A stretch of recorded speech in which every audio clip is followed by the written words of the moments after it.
Hello crafters, I'm Taco Mage, and once again this is Infinity Fortress. I'm really sorry about all the sound issues I had in the last one. I was trying some new recording software, which is NVIDIA GeForce's Shadow Play, and while I like the video it captures, the sound it captures and the sound issues that it has are just not good. So I've gone back to OBS. OBS has its own issues, but I like it a lot better. OBS, for those who don't know, is open broadcasting software. It's a free, rare version of recording software. I don't have Fraps yet. I always have taken this huge FPS hit when recording with Fraps that I don't get with OBS, so I don't know. I've really liked OBS in the past. It's just had some encoding problems when recording at 1080p, but I think I might have fixed that, so hopefully we'll be good to go. So you'll notice I'm standing on this neat little wooden ocean platform. I didn't build this. This is a World Gen part of the Resonant Rise 3 pack. I think it's Ancient Warfare, but I'm not entirely sure what generates these structures. But I thought I'd show you that I've actually gone on quite a bit of an exploration since my last video. I realized that I needed rubber trees before I went up to the, let's just zoom way out here, show you how much distance I covered. Yeah, this is the north end of the map, as far as we can go with the boundary that we have on the server. And over here is the far western boundary, so you can see I covered about 9,000 blocks plus this ambling thing, so I made a lot of distance. But I came back to this one, this thing here, this platform, to show it to you. Let me just switch back to first-person mode here. These are really cool and really great sources of loot, especially early in the game. They aren't guarded by anything, which feels a little cheap. Really, there should be like guards or something, like some pirates or something guarding it, but maybe that's just because they're not done. I don't know. There are some things that are in beta in the mod pack. But the thing that's really cool about this is that there are 6 chests and a bunch of these end portals all over these platforms, as well as lanterns. But yeah, there's a chest in this little, I think it's supposed to be a kitchen maybe or something. I'm not really sure what this area is supposed to be, but it kind of feels like a kitchen. So there's a big double chest in here, and if you come around here, there's a enchanting table. These are always here, and another chest. And then if you come over this way, there's these ladders. They come up to this area that has 4 chests, 4 beds, and 4 redstone lamps. So these are really, really good sources of loot. And they're actually quite common. I saw a number of these on my trip. There's one here, and there was one, where's that other one? There was one over here, and I think I saw one up here somewhere. Yeah, there's one up right there.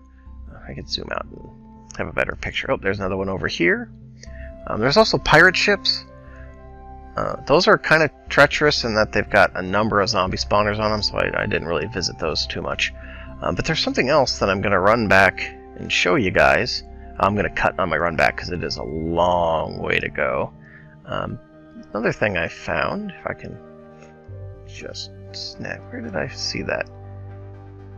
Where was that? That was over... Oh, I can't find it on the map. It was between here... Oh. No, that's where my original path was. Oh my goodness, where is it? It's over... Oh, there it is. This right here is a bandit camp. These are Ancient Warfare 2 spawns.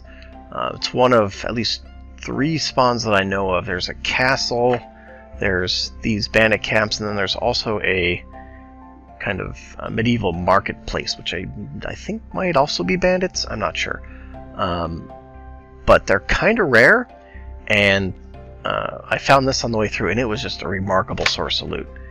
Speaking of loot, I have completely filled my inventory with well, not other garbage. It's actually all useful stuff. And this was all just searching for one rubber tree, because with Mine Factory Reloaded, you need rubber, and there's a lot of really useful stuff in Mine Factory Reloaded, so I wanted to be able to do it as part of my technological run-through. But I did get a rubber sapling. In fact, I got 13 of these mega rubber saplings. I actually got these all the way back at that bandit camp, and then I decided to explore some more to see if I could find any biome other than there's this fungal forest, and then there's of course, all the desert and the magic biomes and stuff. Really, that's all there is on the map. There's a little bit of snow biome, but by and large, it's all just arid climates and that fungal forest. So I'm kind of cooling off on this real-world generation. It generates just giant kind of homogeneous biomes, so I'm not liking it as much as I thought it would. But it is what it is. In comparison, I think biomes of plenty a little more. It's not realistic, but there's a lot more variety there, and I've always been a big proponent. The game shouldn't be too realistic. I deal with reality every day. I come to games for escape. I don't want it to be too real. So in this case, like I said, this is a little too real. It's just big, very homogeneous biomes. I saw so much desert and so much fungal forest on the way here. But anyway, that's not going to be a big deal anyway, because I'm going to be up on an island essentially skyblocking it for the rest of this playthrough once I get up there. So the fact that I don't care for the map is pretty much irrelevant. So what I'm going to do is I'm going to cut here. I'm going to head over I'm going to take the long walk back to that bandit camp and show you guys that. So I will see you then.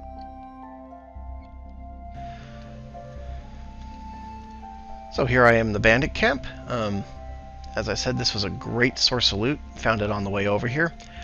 Lots of tents made out of wool and a stack of wood here.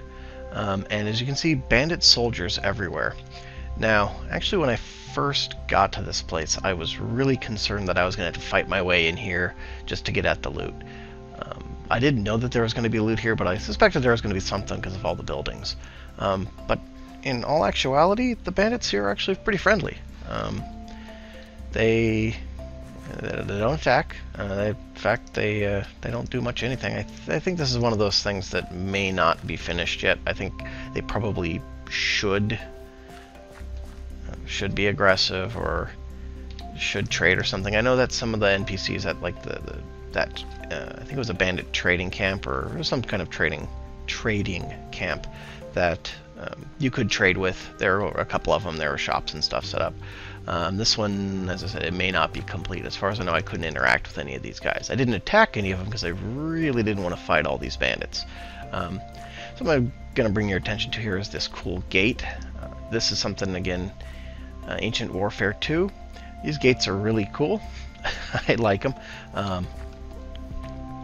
Unfortunately, it's not going to really fit in with the high-tech aspect, but if you're doing a castle, these gates are just awesome. If you can get them to come back. There it comes. So I highly recommend them. I know that I think Tosti had one of those in his video series Mech Station before that map was blown away. He really likes them, and I can see why. They're really cool. So anyway, in each of these tents there are numerous chests, and all of them are just loaded with stuff. So much. Oop, I missed that one apparently. So much stuff that I can't carry it all. As you can see, my inventory is absolutely filled to the brim. But some of the stuff I've just see I can't pick up any of that. So I just left it all here. Somebody else will probably stumble across it at some point. I can't believe I didn't loot this one.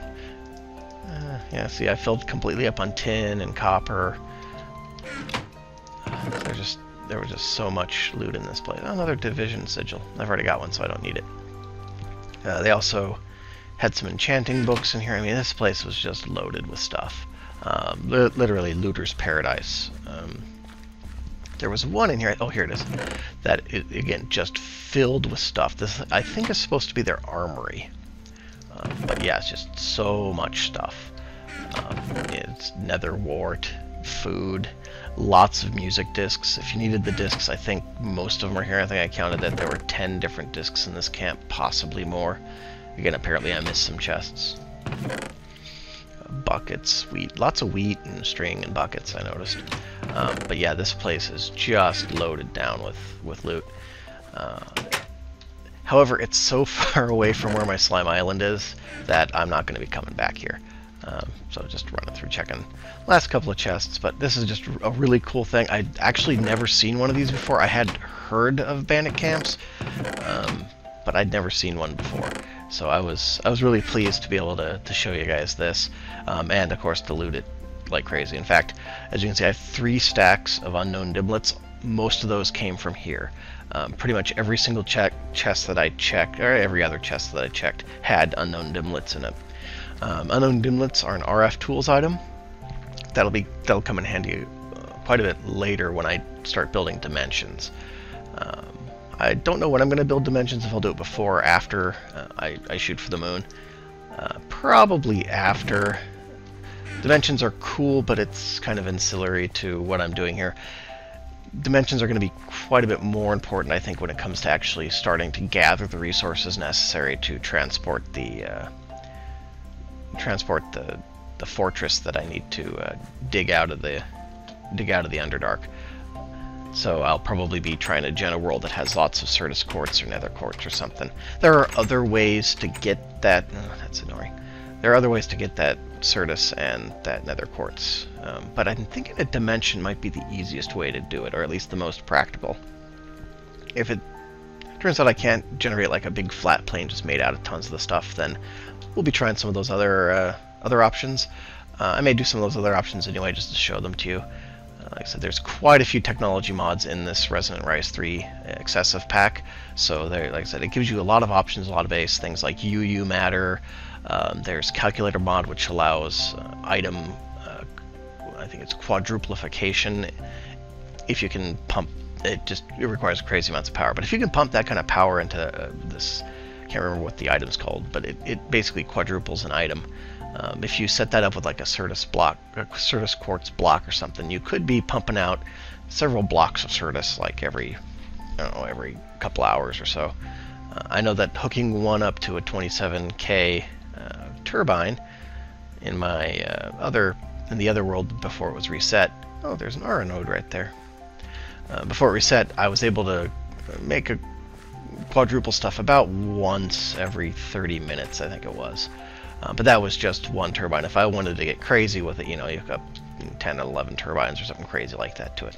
But anyway, this is the bandit camp. Again, it's just a great source of loot. If you needed wool, it'd be a great source of wool.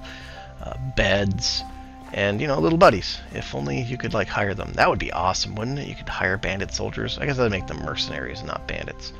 Oh man. Yeah, if I weren't doing this specific challenge run, I would totally make my base like nearby and call myself King of the Bandits, like right up on that hill or something. Oversee my little subjects here. Yeah, I just wish I could interact with them. They seem so nice and friendly. They look at you and they just stand there like, hey, how you doing? How you doing, bandit soldier? You banditing? Is the banditing been going good today? Is there a water cooler around here? Can we grab some water and maybe talk? No? Alright. Anyway, so now I'm going to start heading back home. That's going to be another long walk, so I'm going to cut it out and just walk back. Since my inventory is full, I just don't I don't have a lot else that I can do aside from just walking, so I won't try to talk your ear off while I'm doing that. So I'm just going to cut on out, and I will talk to you once I'm back underneath my island. Alright, so now I'm back at my base. As you can see, I've got a little tiny setup here, a couple of chests. I use some of all that iron that I've collected to make myself a nice iron chest there. They pack in quite a few items, so they're pretty helpful. I got some beef cooking up here in the furnace. Haven't yet gone through all of my inventory, as you can see. I've got a bit of a hoarding problem on my hands. I've got so much stuff, and I don't know what to do with it. Luckily, before I went on my journey, I made 4 backpacks, and I think all... I wonder why one of these is called... Oh, it's because I named it pack. I think all 4 of those are empty, and I'm hoping I can fit everything that I've collected into it. If I can't, I think there's some stuff I can probably safely throw away, like lotus flower and these seeds. Those I can get elsewhere. I got a little bit of these one-off clays and stuff that might be able to be actually stacked in the other... Yeah, I might be able to stack... do I know? It's a full stack there. But anyway, I can throw those one-offs away. Probably get rid of this glass bottle.